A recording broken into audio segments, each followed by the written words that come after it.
नमस्कार मंडळी. साजूक तूप या आपल्या अस्सल मराठी यूट्यूब चॅनलवरती तुमच्या सर्वांचं स्वागत आहे. आज आपल्यासोबत एक तरुण चेहरा आहे, एक योग शिक्षक आहे, प्रशांत बाळासाहेब मदने. पिंपळे गुरव पुण्यामध्ये यांचे प्रशांतम योग वर्ग चालत असतात आणि या योग वर्गाच्या या इन्स्टिट्यूटचे ते फाउंडर आहेत. आणि मी त्यांचं स्वागत करतो. प्रशांत सर, तुमचं साजूक तूप या यूट्यूब चॅनलवरती स्वागत आहे.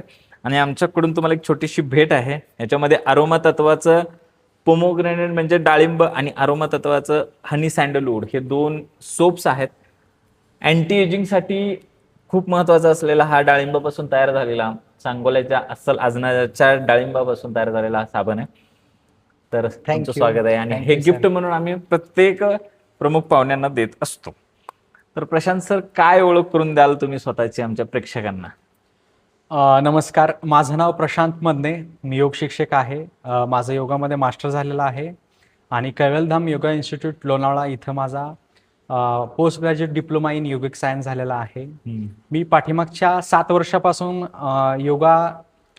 योगाच्या माध्यमातून लोकांच्या शारीरिक आणि मानसिक आरोग्यावर काम करत आहे आणि पाठीमागच्या 14 वर्षापासून मी स्वतः योग साधना करत आहे. छान. वैयक्तिक तुमची 14 वर्षाची योग साधना आहे. बर, मग तुम्ही पहिल्यांदा आयुष्यामध्ये योग कुठं पाहिला, म्हणजे कसा आला तुमच्या आयुष्यात? योग करण्याचा पण योग यावा लागतो. बरोबर आहे. मी लहानपणी खूप आजारी पडायचो, म्हणजे 10वी पर्यंत कंटिन्यू मला काही ना काही व्हायचं. डेंग्यू, मलेरिया, ताप, सर्दी, खोकला, म्हणजे माझी इम्युनिटी खूप कमी होती. मग आमच्या फॅमिली डॉक्टरांकडे मी सारखं जायचो. मग त्यांनी मला 10वी मध्ये असताना सांगितलं की तू योगा जॉईन कर. आणि मग मी आर्ट ऑफ लिव्हिंगचा हॅपीनेस प्रोग्राम केला आणि तेव्हा माझ्या आयुष्यामध्ये पहिल्यांदा योग आला. तिथून मी आर्ट ऑफ लिव्हिंगचे सगळे कोर्सेस केले आणि तिथून मी रेग्युलर योग करत गेलो आणि मग माझं जीवनच योगमय झालं असं. छान. म्हणजे योग म्हणजे जोडलं जाणं हे आम्हाला माहिती आहे. युनियन म्हणजे योग, आणि ते युनियन एकत्र येणं म्हणजे ते अनंत काळासाठी एकत्र येणं, ते हेच. बरं. मग तुम्ही आज योग शिक्षक होण्याचा निर्णय घेतला नाही का? म्हणजे बरीचशीच मुलं इंजिनिअरिंग करतात, फार्मसी करतात, मेडिकल फील्डमध्ये जातात, लॉ मध्ये जातात. तुम्ही योग मध्ये येण्याचा निर्णय का घेतला? मला योगाचे खूप फायदे झाले होते. वैयक्तिक खूप फायदे झाले होते. आणि मग मला जे फायदे झाले ते इतरांनाही, लोकांना होण्यासाठी मी योगाच्या फील्डमध्ये आलो. आणि मला योगामध्ये डीप जायचं होतं. मग इतर कुठल्याही जर फील्डमध्ये मी काम केलं असतं तर मला एवढं डीप जाता आलं नसतं योगामध्ये. माझी वैयक्तिक साधना चालू ठेवून मला ह्या गोष्टींवर पण काम करायचं होतं, म्हणून मी योगाच्या क्षेत्रामध्ये आलो. तुम्ही या क्षेत्रामध्ये आलात, तुम्ही छान तुमचं इन्स्टिट्यूट काढलंय, प्रशांतम योग वर्ग. मग हे स्वप्न तुम्ही पाहिलं होतं का की आपण आयुष्यामध्ये असं पुण्यामध्ये एवढं मोठं आपलं इन्स्टिट्यूट चालू करू असं? तसं म्हणजे लहानपणी तसं योगामध्ये यायचं असं नव्हतं, पण वेगळं काहीतरी करावं, मोठं काहीतरी करावं आणि म्हणजे लोकांच्या आयुष्यामध्ये परिवर्तन करण्यासाठी काहीतरी करावं असं लहानपणापासून मला वाटायचं. आणि मग ते योगाच्या फील्डमध्ये आल्यानंतर मग ते ठरवलं की आपण इन्स्टिट्यूटद्वारे काम करावं असं, लोकांच्या आयुष्यामध्ये लोकांना जास्तीत जास्त व्हॅल्यू देण्याचा प्रयत्न करावा असं. कुठल्या व्यक्तीने जास्त प्रभावित केलं या क्षेत्रात येण्यासाठी? तसं एका कोणत्या व्यक्तीने नाही, पण आयुष्याच्या वेगवेगळ्या टप्प्यावर वेगवेगळ्या लोकांनी प्रभावित केलं. मग घरी आई वडील असतील, त्याच्यानंतर मित्र असतील, शाळा कॉलेजमधले वेगवेगळे शिक्षक असतील, भाऊ असेल, अशा सगळ्यांनी प्रभावित केलं, सगळ्यांनी मार्गदर्शन केलं. आता तुम्ही म्हणताय की 14 वर्ष झालं तुम्ही या योग साधनेमध्ये आहात, या प्रवासामध्ये आहात. तुमच्या विचारांमध्ये मूलभूत असे काय बदल तुम्हाला स्वतःला जाणवतात? याच्यामध्ये मेन म्हणजे पहिली गोष्ट म्हणजे पेशन्स खूप वाढला. त्याच्यानंतर जीवनाकडे बघण्याची एक वेगळी दृष्टी मिळाली. म्हणजे आधी मी वेगळ्या दृष्टिकोनातून बघायचो, पण योगामध्ये आल्यानंतर एक वेगळ्या दृष्टिकोनातून जीवनाकडे बघतोय. त्याच्यानंतर सॉफ्ट स्किल सगळे डेव्हलप झाले योगामुळं. माझे न्यूनगंड पूर्ण कमी झाला. तर हे महत्वाचे फायदे मला योगामुळे झाले. तुम्ही आता उल्लेख केला की तुमचं पेशन्स वाढले. येस, संयम वाढला. हो. मग तो जो संयम मग आता सगळे इम्पेशंट झालेत, म्हणजे अगदी आपण ना एखाद्या व्यक्तीकडे 10 सेकंद जरी असं रोखून बघितलं ना, तरी 11व्या सेकंदाला तो आपल्याला भांडायला उठू शकतो. बरोबर बरोबर एवढी लोक इम्पेशंट झालेत. म्हणजे बरोबर योग केल्याने योग चित्तवृत्ती निरोध हा म्हणा किंवा एक संयम आहे, स्टेबिलिटी आहे, ती प्राप्त होते. याचं उत्तम उदाहरण म्हणजे तुम्ही स्वतः आहात आणि तुम्हाला जाणवलं की आधी मी इम्पेशंट होतो आणि आता आधी माझ्याकडे संयम नावाचा प्रकार नव्हता आणि योग बरोबर. केल्यानंतर तो आला, म्हणजे हे काम करतंय हे कळालं आणि हे इतरांवरती ते काम करू शकतं हे तुम्हाला कळालं. बरोबर बरोबर मग योग म्हणजे अनेक लोकांना असं वाटतं की फक्त मॅट वरती गेलं, शरीर इकडं तिकडं वाकवलं, आसनं केली. हे खरं आहे का हो? नाही, योग म्हणजे फक्त शरीर वाकवणं नाही, तर योग म्हणजे कम्प्लीट पूर्ण फिटनेस असल्यासारखं आहे. म्हणजे याच्यामध्ये पूर्ण ओव्हरऑल शारीरिक, मानसिक, आध्यात्मिक तुमचं आरोग्य डेव्हलप होतं. सर्वांगीण विकास म्हणूया येस येस शरीराचा. येस येस योगामुळं पूर्ण सर्वांगीण विकास होतो. आणि जे आपली जी डेफिनेशन आहे जागतिक आरोग्य जागतिक संघटनेची. आरोग्य संघटनेची, तर ती पूर्ण योगामध्ये अंतर्भूत आहे. म्हणजे योगामुळे तुमचा शारीरिक विकास होतो, मानसिक होतो, आध्यात्मिक. आध्यात्मिक होतो, भावनिक विकास होतो, सामाजिक विकास होतो, आता तुम्ही नमूद केलं की तुमचे सॉफ्ट स्किल डेव्हलप झाले योगामुळे. हा. मग आता मला सांगा की आता आजच्या तरुणांना कोणत्या कारणासाठी योग करण्याची गरज आहे असं तुम्हाला वाटतं? तुम्ही स्वतः तरुण आहात, तुम्ही त्या फेज मधनं जाताय, तुम्ही पाहताय पुण्यामध्ये काय चाललंय. सध्या कसं तरुणांमध्ये करिअरचं टेन्शन आहे, बाकीचं कॉम्पिटिशन वाढलेलं आहे, त्याच्यानंतर वैयक्तिक काही प्रॉब्लेम आहेत, शारीरिक मानसिक असे भरपूर प्रॉब्लेम आहेत. आणि तरुण डिस्ट्रॅक्टेड आहे. आता मेंटल स्टॅबिलिटी नाही आहे तरुणांकडे. तर मानसिक आरोग्यासाठी योगाचा खूप चांगला तरुणांना फायदा होतो. मानसिक आरोग्य, मानसिक स्थिरता, स्थैर्य Yes. येण्याच्या करता तरुणांनी योग करावा असं प्रशांत सरांचं म्हणणं आहे. मग तरुण आमचा जिम मध्ये जातो आणि तिथं फिटनेससाठी प्रयत्न करतो, डाएट प्रोटीन घेतो. बरोबर. मग तुमच्या मते हे फिटनेस आणि योगच्या माध्यमातून येणारं निरोगी दीर्घायू जीवन ह्याच्यामध्ये तुम्ही कसं डिफरन्शिएट करता? फिटनेस म्हणजे स्ट्रेंथ, फ्लेक्झिबिलिटी किंवा स्टॅमिना, एन्ड्युरन्स हे फिटनेसचे घटक झाले. पण योगामध्ये तुमचं कम्प्लीट पूर्ण म्हणजे तुमचा शारीरिक विकास पण होतो, शारीरिक क्षमता पण सगळ्या डेव्हलप होतात, मानसिक क्षमतांचा विकास होतो, भावनिक क्षमतांचा विकास होतो. म्हणजे शारीरिक आरोग्य, मानसिक आरोग्य, भावनिक आरोग्य, आध्यात्मिक आरोग्य हे सगळं डेव्हलप होतं. तर हे योगाचा हा महत्वाचा फायदा आहे. अगदीच योगिक भाषेत सांगायचं झालं तर फिटनेस हे तुमच्या अन्नमय कोशावरती काम करतं. तुमचं शरीर सुदृढ सशक्त आहे असं बाहेरून दिसतं, पण योग तुम्हाला आतून भरायला चालू करतं. यम, नियम, आसन, प्राणायाम, प्रत्याहार, धारणा, ध्यान, समाधी या मार्गाने जात असताना ते अन्नमय कोशाबरोबरच प्राणमय, मनोमय, विज्ञानमय आणि आनंदमय कोशापर्यंत म्हणजे एक परिपूर्ण व्यक्तिमत्व घडवण्याचं काम योग करतंय, जे फिटनेस करत नाही. बरोबर. एखाद्या व्यक्तीनं उद्यापासून योग सुरू करायचा असं ठरवलं तुमच्या माध्यमातून, तर त्यानं पहिलं पाऊल असं काय टाकावं? फर्स्ट स्टेप त्याची काय असली पाहिजे? पहिली स्टेप म्हणजे एका तज्ञ मार्गदर्शकाच्या तुम्ही मार्गदर्शनाखालीच योग सुरू केला पाहिजे, सुरुवात करावी. सातत्यपूर्ण तुम्ही काही दिवस तज्ञ मार्गदर्शकाचं मार्गदर्शन घेतलं तर तुम्हाला आवड निर्माण होऊ शकते, तुम्हाला सायंटिफिक त्याचे अप्रोचेस पण समजतात आणि गायडन्स मिळाला की त्यांनी मोटिवेट केलं की तुमची साधना सुरू होते असं.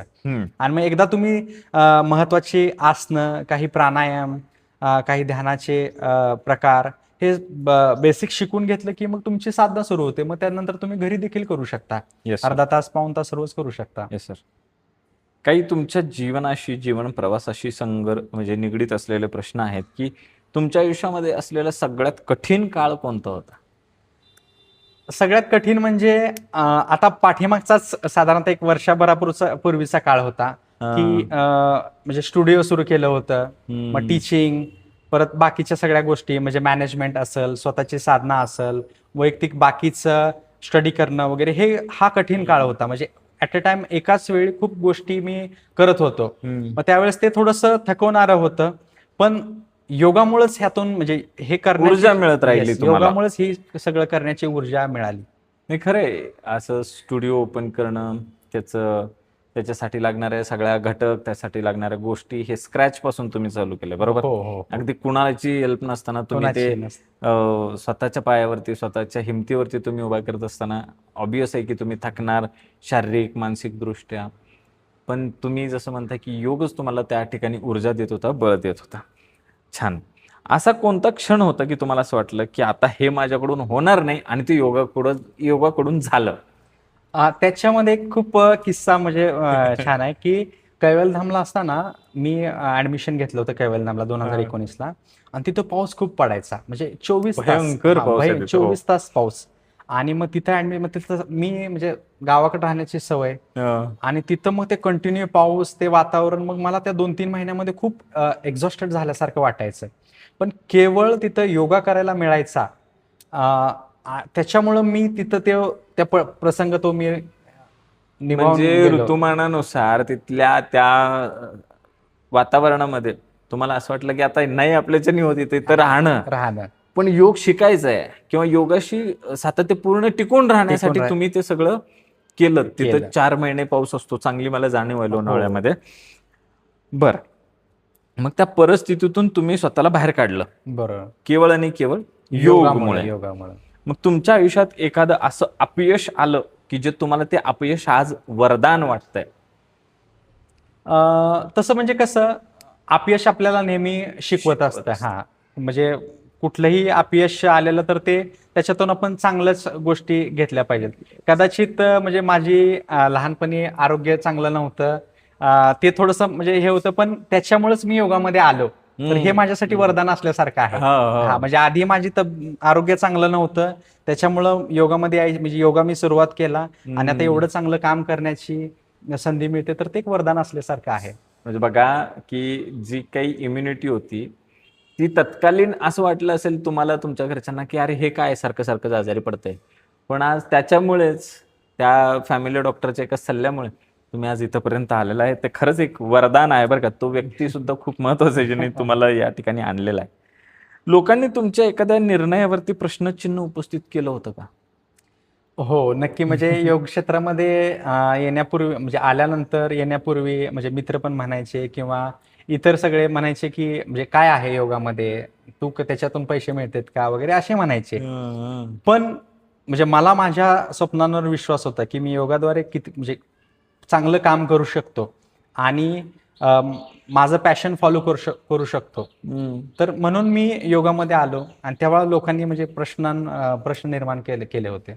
आता तुम्ही अनमॅरिड आहात, मुली वगैरे बघताय, लग्नाचं चाललंय. हो हो हो. मग तुम्हाला अप्रोच कसं होतं जेव्हा तुम्ही योग शिक्षक आहे सांगितलं जातं, मुलींना शक्यतो IT मधला मुलगा पाहिजे असतो, तेव्हा तुम्ही त्याला कसं टॅकल करता? म्हणजे कसं होतं, नक्कीच म्हणजे मुलींच्या अपेक्षा म्हणजे रास्त आहेत, आणि एक स्टॅबिलिटी पाहिजे असते. पण आता योगाचं करिअर पण खूप चांगलं आहे, म्हणजे जेवढं IT वाले कमवतात तेवढे योगा टीचर पण कमवतात आरामात. आणि इन फ्युचर सगळे करिअर चेंज होऊ शकतात. 5-10 वर्षानंतर त्याचा पॅटर्न चेंज होऊ शकतो करिअरचा. पण हे एकमेव करिअर असं आहे की हे याची ग्रोथ होणार इन फ्युचर. हा, कारण का मानसिक समस्या वाढत आहेत, आरोग्यविषयक समस्या वाढत आहेत, आणि त्याला एकमेव योगाचाच फायदा होऊ शकतो. एकच पर्याय त्या ठिकाणी आहे. हो. लोक काय म्हणतील या विचारातून तुम्ही कधी बाहेर पडलात? हू केअर्स? हा, तर मग सुरुवातीला म्हणजे मला वाटायचं, पण मग त्याच्यानंतर मी ठरवलं की म्हणजे आपण आपल्या स्वप्नांच्या पाठपुरावा करणं गरजेचं आहे. लोकांचं आपण ऐकलं तर आपण ग्रोथ करू शकणार नाही. तेव्हा ठरवलं की आपण आपलं काम करत राहायचं, आपलं कामच एक दिवस लोकांना उत्तर देईल असं ठरवलं. नक्कीच आज देते उत्तर बरं का. प्रशांतम योग वर्ग हे उत्तर देत आहे. तुमच्या कुटुंबाने या सगळ्या प्रवासामध्ये सुरुवातीला तुम्हाला कसा प्रतिसाद दिला होता सुरुवातीच्या काळामध्ये? सुरुवातीच्या काळामध्ये म्हणजे मी घरच्यांना सांगितलं तेव्हा त्यांचा म्हणजे असं होतं की सपोर्ट होता त्यांचा की हा कर. त्यांचं असं होतं की म्हणजे काही पण कर, पण चांगलं कर, आणि त्यांचं असं होतं की वाईट काय करायचं नाही असं. मग त्याच्यामुळे त्यांनी म्हणजे घरच्यांनी, आई वडिलांनी प्रत्येक कोर्सला किंवा याला सपोर्टच केला. कायम सपोर्ट आहे, पहिल्यापासून कायम सपोर्ट आहे. आणि त्यांना म्हणजे विश्वास आहे की आपलं पोरगं जे काय करेल ते चांगलंच करेल असं. आता एक असा प्रश्न, जर तुम्ही स्वतःलाच, आज 2026 चालू आहे, 10 वर्षापूर्वी म्हणजे 2016 साली स्वतःलाच पुन्हा भेटला असता आणि स्वतःच्याच समोरासमोर तुम्ही बसला असता, तर तुम्ही जुन्या प्रशांतला काय सांगितलं असतं? पेशन्स ठेव. प्रत्येक गोष्टीसाठी घाई करू नको. सॉफ्ट स्किलवर काम कर. आणि प्रयत्न केले, मेहनत केली तर यश नक्कीच मिळतं. आणि चांगल्या पद्धतीनं तुझं 100% दे.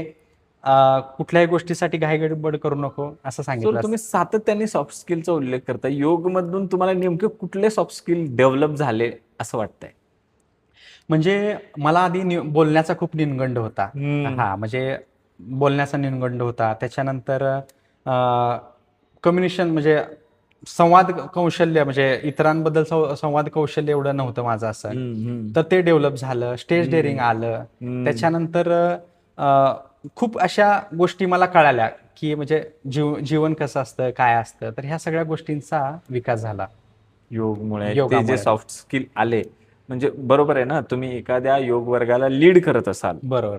तर प्रार्थना घेण्यापासून, ओंकार घेण्यापासून, पूर्ण आसन, त्याची इन्स्ट्रक्शन, आसन करायचं कसं, सोडायचं कसं, पूरक, रेचक, कुंभक हे सगळं सांगत असताना ते उपजत तुम्हाला ते मिळत गेलं. तुमचं ते वक्तृत्व छान सुधारत गेलं. तुमचं संवाद कौशल्य, येणाऱ्या क्लायंट बरोबर तुम्ही कसं डील करायचं, बरोबर. छान.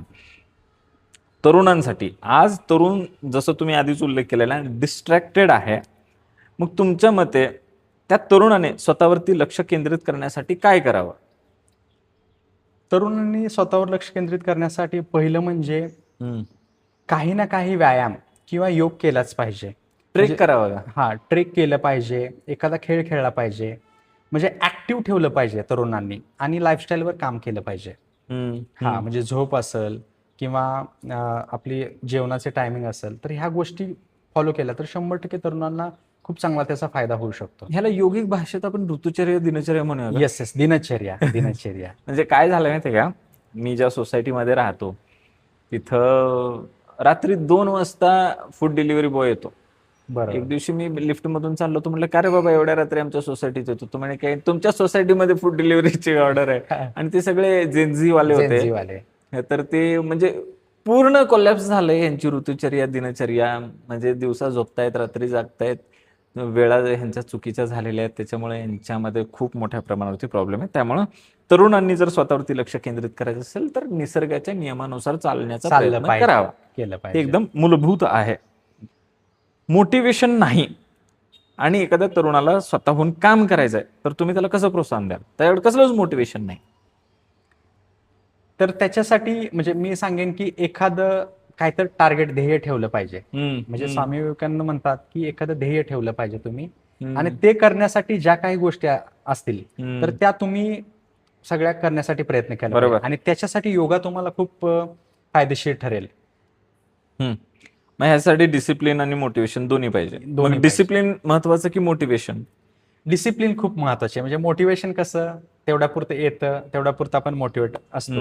पण डिसिप्लिन खूप महत्वाचे. जर तुम्ही सातत्यपूर्ण एखादी गोष्ट जर प्रयत्न केला तर 100% तुम्हाला यश मिळतच. डिसिप्लिन म्हणजे शिस्त. शिस्त. यस, शिस्त खूप महत्वाची असं तुम्हाला वाटतं? बरोबर. मग ह्याला थोडंसं अजून आपण जर पॉलिश करायचं झालं तर स्वयंशिस्त म्हणूया का? येस, येस, स्वयंशिस्त. अजून थोडं पॉलिश करूया, हा. सातत्यपूर्ण स्वयंशिस्त असं म्हणूया का? Yes, yes, yes. योग म्हणजे सातत्यपूर्ण स्वयंशिस्तच आहे. आणि तुम्ही सातत्यपूर्ण स्वयंशिस्त किंवा साधना केली 5 वर्ष, 10 वर्ष, तर 100% तुमचं पूर्ण स्वभाव चेंज होऊ शकतो. तुमचं परिवर्तन म्हणूया का? शाश्वत परिवर्तन होणार. शाश्वत परिवर्तन होऊ शकतं तुमच्या पूर्ण व्यक्तिमत्वामध्ये. आजच्या तरुणांच्या समोर जे मेजर डिस्ट्रॅक्शन येते त्याचं कारण आहे सोशल मीडिया. येस. मग ते सोशल मीडिया हे वरदान आहे की शाप आहे, तुम्हाला काय वाटतं? सोशल मीडिया म्हणजे त्याचा प्रॉपर चांगला जर तुम्ही वापर केला तर 100% ते वरदान आहे. पण तुम्ही चुकीच्या पद्धतीने जर वापर केला सोशल मीडियाचा, ऍडिक्टेड झाला तर तो मग शाप ठरतो. पण सोशल मीडियाचा चांगला वापर करून पण खूप चांगल्या गोष्टी आपल्याला साध्य करता येतात. नक्कीच. आजच्या तरुणांनी अशा कोणत्या 3 गोष्टी त्यांच्या जीवनशैलीमध्ये आणल्याच पाहिजेत असं तुम्हाला वाटतं? किमान 3 गोष्टी. पहिली गोष्ट म्हणजे तरुणांनी आहारावर लक्ष दिलं पाहिजे. म्हणजे जंक फूड अवॉइड करून सात्विक आहार केला पाहिजे, पहिली गोष्ट. दुसरी गोष्ट, आजकाल सोशल मीडिया किंवा इतर स्क्रीन टाइम मुळे तरुणांची झोप बिघडते. तर झोपेवर पण तरुणांनी लक्ष दिलं पाहिजे, प्रयत्नपूर्वक झोपेसाठी प्रयत्न केले पाहिजेत प्रॉपर. आणि तिसरी गोष्ट म्हणजे तरुणांनी व्यायाम किंवा योग केलाच पाहिजे. म्हणजे ह्या 3 गोष्टी मेन पिलर आहेत आरोग्याच्या. आणि ह्या 3 गोष्टीवर फोकस केला तर सगळ्या गोष्टी मग त्याच्यामध्ये येतात. एखादा तरुण आहे जो स्वतःच्या करिअर बद्दल कन्फ्यूज आहे, तर तुम्ही त्याला काय सांगाल? जो तुमचा पार्श्वभूमी आहे त्याच्यानुसार. करिअर बद्दल कन्फ्यूज असेल तर मग त्याचं आहे की त्यानं स्वतः माइंडवर काम केलं पाहिजे पहिल्यांदा. जर मनावर काम केलं तर आपोआप क्लॅरिटी येते आणि क्लॅरिटी आली तर तो खूप चांगल्या पद्धतीनं डिसिजन घेऊ शकतो.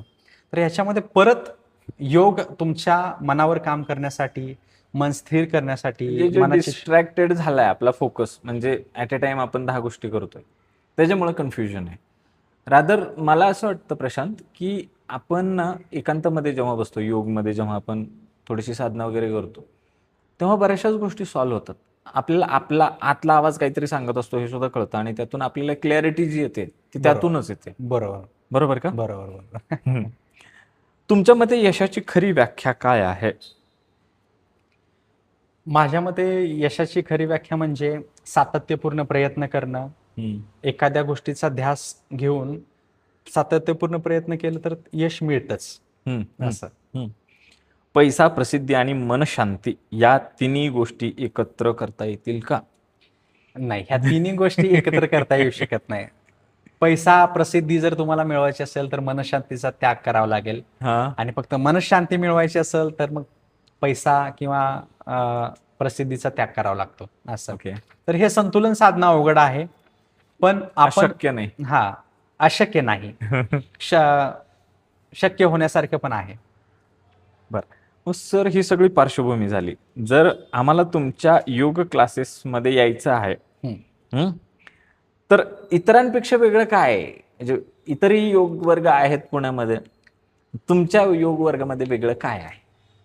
आपल्या क्लासेसमध्ये मानसिक आरोग्यावर विशेषतः काम केलं जातं. मानसिक मेंटल हेल्थवर, स्ट्रेस मॅनेजमेंट असेल, अवेअरनेस असेल किंवा शरीर, मन आणि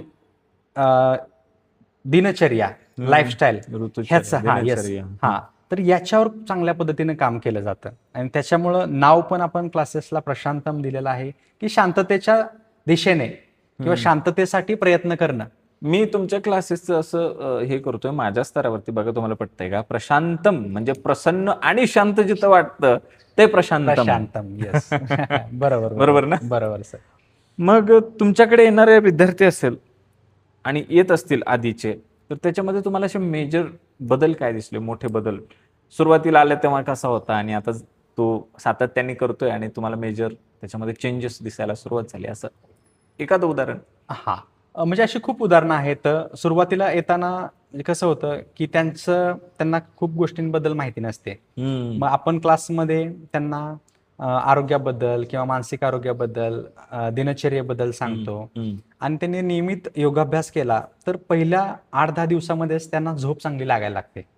झोप त्याच्यानंतर त्यांचं डायजेशन इम्प्रूव्ह होतं, ऊर्जा वाढते. आता जे क्लास आपल्याकडे करतात तर त्यांचा अनुभव आहे की सर दिवसभर खूप फ्रेश वाटतं, झोप संध्याकाळी लवकर लागते आणि शांत झोप लागते आणि डायजेशन खूप चांगल्या पद्धतीने होतं. आणि आपल्या क्लासेसमध्ये स्ट्रेस, अँझायटी असणारे खूप जण आहेत. म्हणजे त्यांनी क्लास जॉईन केला आणि 2 ते 3 महिन्यानंतर त्यांची अँझायटी पूर्ण कमी झाली, स्ट्रेस पूर्ण त्यांचा कमी झाला. तर हे फायदे आहेत झालेले, हे तुम्हाला बदल त्या ठिकाणी दिसलेले आहेत. मग आजकाल तरुणांमध्ये समस्या आहे, जसं की याच्या अगोदर आपण बोललेलो आहे की स्ट्रेस आहे, एन्झायटी आहे, डिप्रेशन आहे, फ्रस्ट्रेशन आहे, बर्नआउट्स आहे. ह्याच्याबद्दल तुमच्याकडे काही येतात का लोक, का मॅक्झिमम क्राऊड तसंच आहे? आपली निशच ती आहे. स्ट्रेस, अँझायटी, बर्नआउट ही निश आहे. म्हणजे क्लासमध्ये आपण मोस्टली अशाच लोकांवरती काम करतात आणि अशीच लोक तुम्हाला अप्रोच करतात. सगळे वर्किंग प्रोफेशनल आहेत. आणि त्या दृष्टीने आपण मग सगळे प्रोटोकॉल डिझाईन केलेले आहेत. तुमच्या दृष्टीने एक सक्सेसफुल स्टुडंट म्हणजे काय? माझ्या दृष्टीने सक्सेसफुल स्टुडंट म्हणजे जो सातत्यपूर्ण योग साधना करतोय आणि त्याला खूप चांगले फायदे होते. वैयक्तिक पातळीवर फायदे होते, सातत्यपूर्ण साधना करतोय, डेडिकेटेड आहे, डिसिप्लिन आहे वेळेच्या बाबतीत वगैरे असं. तर असा विद्यार्थी म्हणजे ज्याच्यामध्ये शाश्वत परिवर्तन त्याच्या व्यक्तिमत्वामध्ये घडतंय तो खरा एक विद्यार्थी सक्सेसफुल आपण विद्यार्थी म्हणूया, यशस्वी विद्यार्थी आहे तो बरं. तुमचा, आणि असं असे पण खूप म्हणू विद्यार्थी आहेत आपल्या क्लासमध्ये की 8-9 महिन्यापासून रेग्युलर करतेत, ऑन द टाइम येतेत, पूर्ण प्रत्येक ऍक्टिव्हिटी करतेत, किंवा योगाबद्दलची जिज्ञासा आहे त्यांना. त्या ऍक्टिव्हिटी सांगा ना आम्हाला, तुम्ही कुठल्या कुठल्या आयोजित करता प्रशांतम योग वर्गामध्ये? प्रशांतम योगातर्फे आपण आउटडोर सेशन आयोजित करतो वेगवेगळ्या ठिकाणी निसर्गामध्ये. साधारण Mostly किती आपण दिवसातून? महिन्यातून आपण एकदा किंवा दोनदा असे सेशन आयोजित करतो. बानेर हिल किंवा इथं आसपास जे गार्डन आहेत, मोठी गार्डन, हा तिथं नेतो. त्याच्यानंतर आपण मुक्त चर्चा घेतो, म्हणजे प्रत्येकाला discussion, हा ग्रुप डिस्कशन घेतो. मग प्रत्येकाला एखादं स्किल किंवा आपली काय मतं असतील किंवा चर्चा होते, तिथं वेगवेगळ्या विषयांवर चर्चा होते, थोडं एक्सप्रेस होण्याची संधी मिळते, प्रत्येकाचे अनुभव, जीवनाविषयीचे अनुभव, तर ते घेतो आपण. त्याच्यानंतर आपण प्राणायाम, मेडिटेशनचे स्पेशल सेशन पण घेतो. ओके. असं. मग तुम्ही योगा रिट्रीट वगैरे घेता का? हो, योगा रिट्रीट पण आपण म्हणजे ह्याच्या आधी घेतलेले आहे. आता इन फ्युचर पण घेण्याचे प्लॅन आहेत. नक्की. डिजिटल डिटॉक्सचे पण प्लॅन आहे, हो. की सध्या सोशल मीडिया किंवा स्क्रीन टाइम वाढलेला आहे. हा, तर डिजिटल डिटॉक्सचे प्रोग्राम राबवण्याचा इन फ्युचर प्लॅन आहे. नक्की. आणि जर आमच्या माध्यमातून तुमच्याकडे यायचं असेल तर डिस्क्रिप्शन बॉक्समध्ये सरांचा नंबर दिलेला आहे, सरांना जोडले जा आणि नक्की सांगा साजूकच्या माध्यमातून आलो. मला एक सांगा की काही रॅपिड फायर आहेत तुमच्यासाठी, की तुम्हाला सकाळचा योग करायला आवडतं का सायंकाळचा योग वर्ग? तुमचं वैयक्तिक? सकाळचा क्लास मला करायला आवडतो. वैयक्तिक म्हणजे साधना करायला पण सकाळचा वेळ खूप उत्तम आवडतो. वेळ. उत्तम वेळ आहे. आणि मी माझे क्लासेस म्हणजे शिकवण्याआधी मी अर्धा तास मी स्वतः प्रॅक्टिस करतो. वा. मग तुम्हाला शांतता आवडते की संगीत आवडतं? शांतता आवडते. शांतता Peace. आवडते. एकांत की लोकांत? आधी लोकांत आवडायचा, आता एकांत आवडतो. म्हणजे आता तुम्ही आधीच सांगितलं की तुम्हाला सकाळचा योग आवडतो, त्यामुळे मी हा रॅपिड फायरवाला क्वेश्चन रद्द करतोय. एक आसन जे प्रत्येकाने शिकायलाच हवं असं तुम्हाला वाटतं? शवासन प्रत्येकानं शिकायला पाहिजे असं मला वाटतं. कारण का सगळ्यांना वाटतं की शवासन म्हणजे फक्त पाठीवर झोपणं, पण शवासन म्हणजे पाठीवर झोपणं नाही. प्रयत्नपूर्वक शरीर शिथिल करण्याची कला शिकून घेणं म्हणजे शवासन आहे असं. आणि आजकाल कसं कॉम्पिटिशन खूप आहे, स्ट्रेस वाढलाय, बर्नआउट आहे. तर शवासन जर तुम्ही सातत्यपूर्ण केलं, रोज साधारणतः 5-10 मिनिटं केलं, तर तुमचा सगळा थकवा निघून जातो, झोप तुमची चांगली होते आणि ओव्हरऑल प्रत्येक प्रॉब्लेमसाठी शवासनाचा खूप चांगला फायदा होतो. नक्कीच. मग तुमचं फेवरेट योगासन कोणतं आहे? आसन? माझं फेवरेट आसन पण शवासनच आहे. म्हणजे मी रोज 10 ते 15 मिनिटं शवासन करतो. आणि शवासन ध्यानाची जी कन्सेप्ट आहे डॉक्टर संप्रसाद विनोद यांची, तर ते शवासन ध्यान पण मी रोज करतो. छान. तुमच्या दृष्टीने सर्वात कठीण आसन कुठलं? जी बॅलन्सिंग, हँड बॅलन्सिंगची आसनं आहेत, ती सर्वात कठीण आहेत. तोलात्मक आसनं सर्वात कठीण असतात, कारण का त्याच्यामध्ये तुमची स्ट्रेंथ इम्प्रूव्ह होणं गरजेचं आहे. आणि वैयक्तिक तुम्हाला सातत्यपूर्ण प्रयत्न करावे लागतात, 3 महिने 4 महिने. त्याच्यानंतर तुम्हाला ही सगळी मयूरासन किंवा रुचिकासन ही आसनं, हँड बॅलन्सिंगची आसनं येऊ शकतात. तुम्हाला कुठल्या प्रकारचं अन्न आवडतं? मला सात्विक अन्नच आवडतं. म्हणजे मी पहिल्यापासून व्हेजिटेरियनच आहे. आणि नंतर पण योगामध्ये आल्यामुळं सात्विक घरचं जेवण, साधं जेवण, भाजी भाकरी हेच आवडतं मला पूर्वीपासून. मिताहाराबद्दल सांगा ना. मिताहार खूप महत्वाचा आहे. म्हणजे मिताहार आपण केलं तर आपले मोस्टली 50% आजार आपले कमी होऊ शकतात. मिताहार म्हणजे कसं, गरजे एवढंच जेवण. आजकाल 70% हेल्थ इश्यू हे अति आहारामुळे आहेत किंवा अनाहारामुळे आहेत. तर आपण मिताहार जर केलं, गरजे एवढंच सात्विक जेवण केलं, तर आपले हे सगळे हेल्थ इश्यू कमी होऊ शकतात. एवढा मिताहाराचा महत्वपूर्ण फायदा आहे. मिताहाराची कॉन्सेप्ट अशी आहे की 100% अन्नापैकी 50% हे घन असावं, सॉलिड, 25% हे द्रव्य असावं, म्हणजे ताक, पाणी, लिंबू सरबत, वॉटेवर. बरोबर. आणि 25% ही हवा असावी, रिकामापणा असावा. बरोबर. ही ती कॉन्सेप्ट आहे. आणि जे 50% आपण जो घनरूप म्हणजे जे सॉलिड आपण बॉडीमध्ये देतोय, बरं. तर ते सुद्धा सात्विकच असलं पाहिजे. असलं पाहिजे आणि भूक लागल्यानंतरच आपण जेवण केलं पाहिजे. हम्म. हा, नाहीतर मोस्टली काय होतं, भूक नसेल तरी पण आपण खातो. नुसतं चरत हा. राहायचं. त्याच्यामुळे ओबेसिटी आहे. मग बरोबर. तुम्ही कधी चीट मील केलंय का? चीट मिल असं म्हणजे कधी मित्र वगैरे असेल तर मग पाणीपुरी वगैरे असं, म्हणजे मित्रांना आवडतं त्याच्यामुळे पाणीपुरी.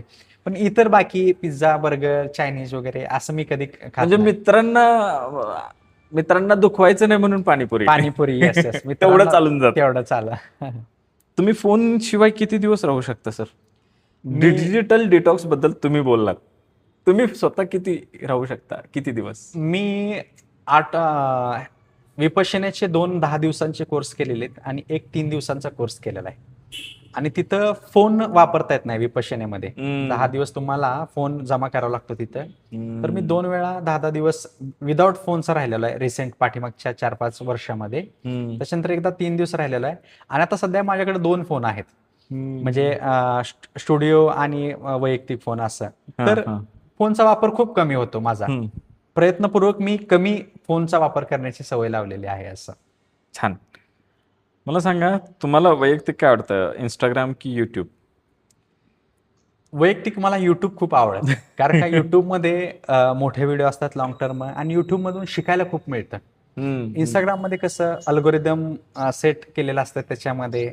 त्याच्यानंतर छोटे व्हिडिओ असतात, त्याच्यामुळे आपलं कसं इम्पेशंट होतं, पण आपल्याला 30व्या सेकंदाला नवीन काहीतरी पाहिजे असतं. बरोबर. हा, आणि युट्यूब मध्ये लॉंग व्हिडिओज असल्या कारणाने आपलं पेशन्स टिकून राहतात. आणि काय होतं, सगळे चांगलंच टाकतात इंस्टाग्रामवर, सगळं चांगलं टाकतात. मग ते कसं आपण कंपॅरिझन करतो आणि त्याच्यामुळे मग ते आपल्या मानसिक आरोग्यावर खूप परिणाम होतो इंस्टाग्रामचा.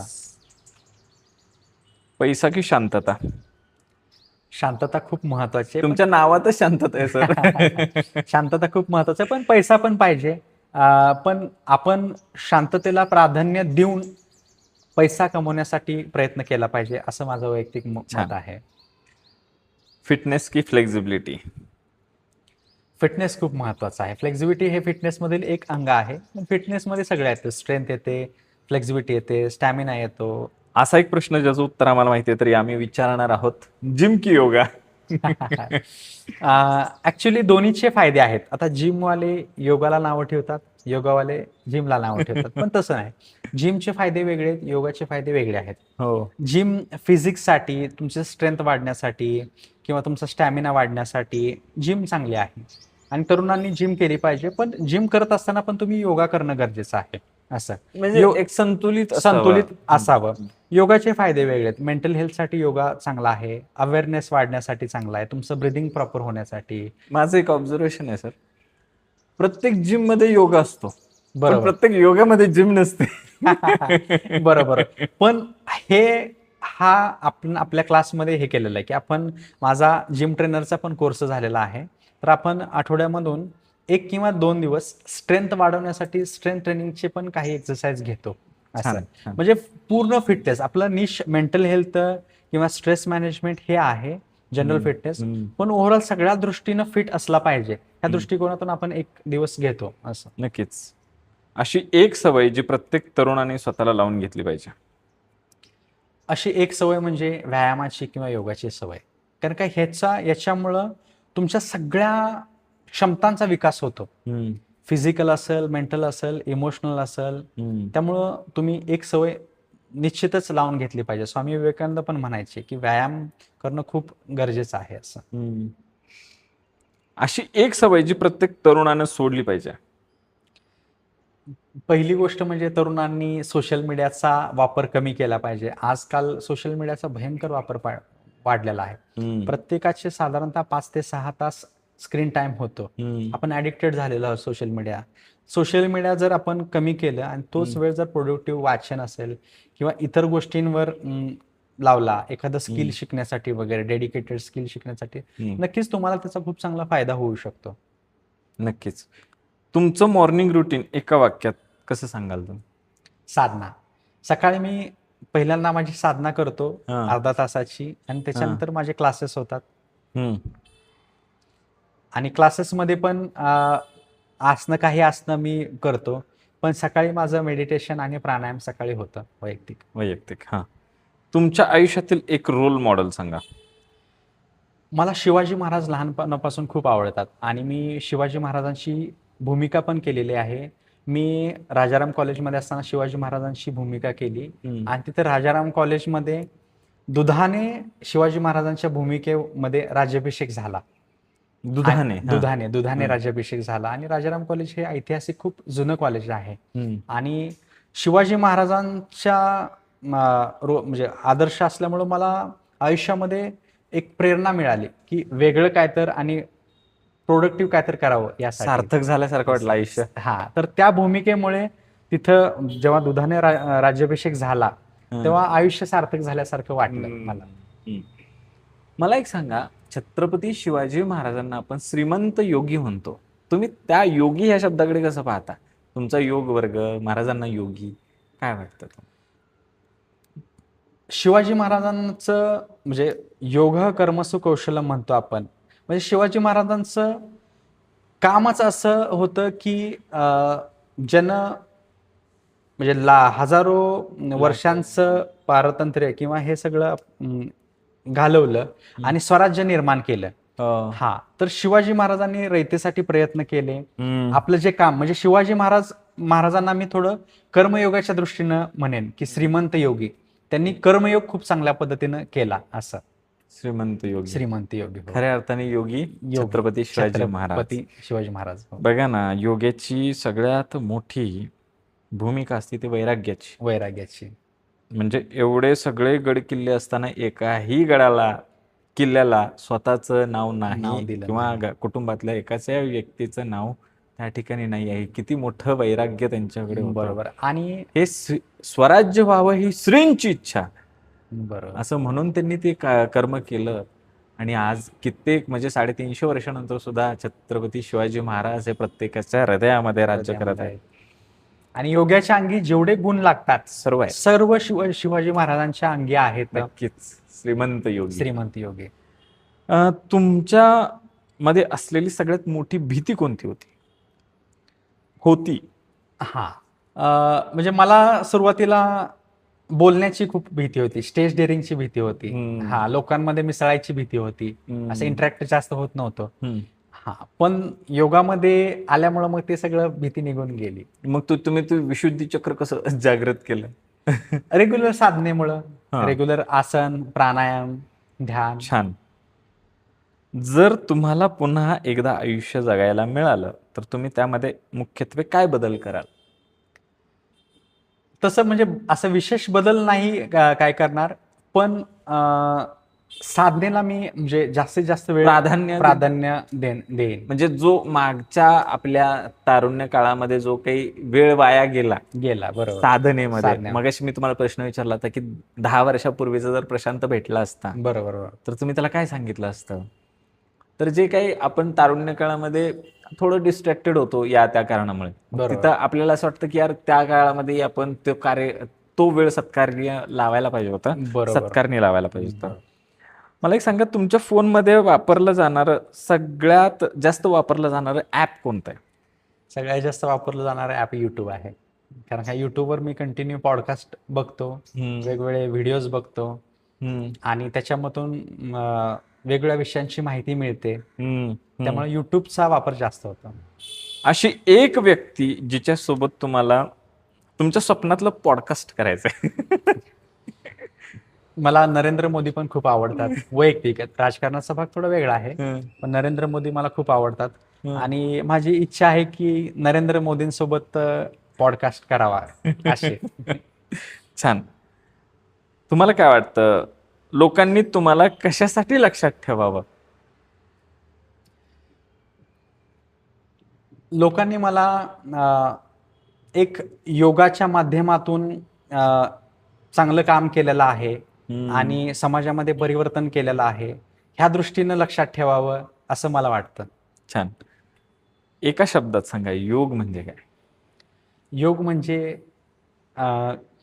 जीवन. योग म्हणजे योगः कर्मसु कौशलम. योगामुळं कर्मामध्ये कुशलता येते आपण म्हणतो. तर ते एका वाक्यात सांगा, आयुष्य म्हणजे काय?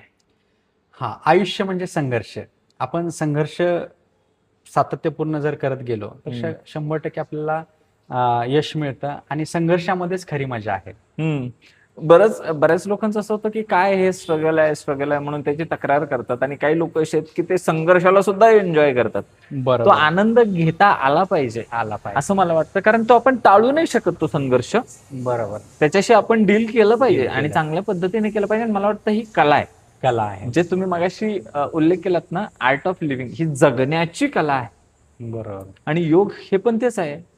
आपण बघा ना, कित्येक वेळा असं आपण म्हणतो की सगळे योग असतात. नोकरी लागण्याचा योग आहे, लग्न होण्याचा योग आहे. आपण बघा ना, दैनंदिन जीवनामध्ये म्हणतो मी ह्याचा उपयोग केला, बरोबर, है ना, बरोबर. मी इथं योगदान दिलं, की आपलं योगमय जीवन आहे. मग हे आपण योग जर, बरं आता मला शेवटचा एक प्रश्न आहे की भगवद्गीतेमधला तुमचा आवडता अध्याय कोणता? भगवद्गीतेमधील जे सूत्र आहे ते मला खूप आवडतं आणि ते मला नेहमी प्रेरणा देतात. भगवद्गीतेत श्लोक आहेत, सूत्र नाही. हा हा हम्म. श्लोक हा हम्म. योगः कर्मसु कौशलम. ही तो व्याख्या हा आहे हा योगाची. व्याख्या हा तर ती मला खूप आवडते आणि त्याच्यामधून मी म्हणजे प्रेरणा घेत आलेलो आहे. मग समत्व योग उच्चते ही एक व्याख्या आहे. येस येस येस बरोबर बरोबर. अशा वेगवेगळ्या व्याख्या आहेत. समत्वम योग उच्यते म्हणजे समान स्थितीमध्ये येणं हेच योग आहे असं. बरोबर. तुमचं आवडतं योग सूत्र? योग हा चित्तवृत्ती निरोध. चित्तवृत्तींचा निरोध करणं म्हणजे योग. आजकाल खूप डिस्ट्रॅक्टेड झालेलं आहे, त्यामुळे ह्या चित्तवृत्तींचा निरोध करून मन शांत करणं, मनाला एका दिशेनं नेणं हे खूप गरजेचं आहे. त्याच्यामुळं आणि मी ते फॉलो करण्याचा देखील प्रयत्न करतो. नक्कीच. प्रशांत सर, खूप खूप धन्यवाद. तुम्ही या ठिकाणी आम्हाला वेळात वेळ काढून साजूक तूप या चॅनलवरती तुम्ही आलात आणि आमच्या प्रेक्षकांना एवढं छान मार्गदर्शन केलं. तुमच्याकडे जर योग वर्ग लावायचे असतील तर त्यासाठी लागणारे सगळे डिटेल्स आपण डिस्क्रिप्शन बॉक्समध्ये देतोय मंडळी, नक्की चेक करा. पुण्यामध्ये पिंपळे गुरव इथे प्रशांतम योग, माइंड बॉडी अँड हार्मनी. धन्यवाद.